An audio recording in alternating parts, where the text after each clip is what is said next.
జంతువుల అవయవాలను ఉపయోగించి మానవుల ప్రాణాలు రక్షించే ప్రయత్నాలు ఇటీవలి వరుసగా జరుగుతున్నాయి. అయితే వాటి ఫలితాలు మాత్రం ఆశాజనకంగా ఉండటం లేదు. ఇప్పటికే పంది అవయవాలు మార్పిడి చేసుకున్న వాళ్లు అకస్మాత్తుగా మరణించారు.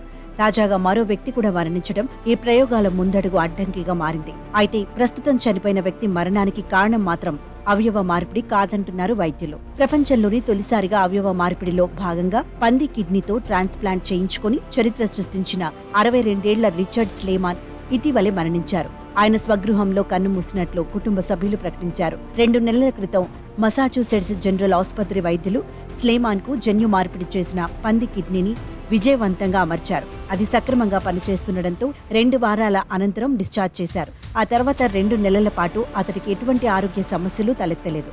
శస్త్రచికిత్స విజయవంతం అవడంతో డయాలసిస్ నుంచి బయటపడి ఇంటికి వెళ్లడం తన జీవితంలో మర్చిపోలేని క్షణమని నాడు రిచర్డ్ ఆనందం వ్యక్తం చేశాడు. ఇంతలోనే అతడు మృతి చెందడం బాధాకరమని వైద్యులు పేర్కొన్నారు.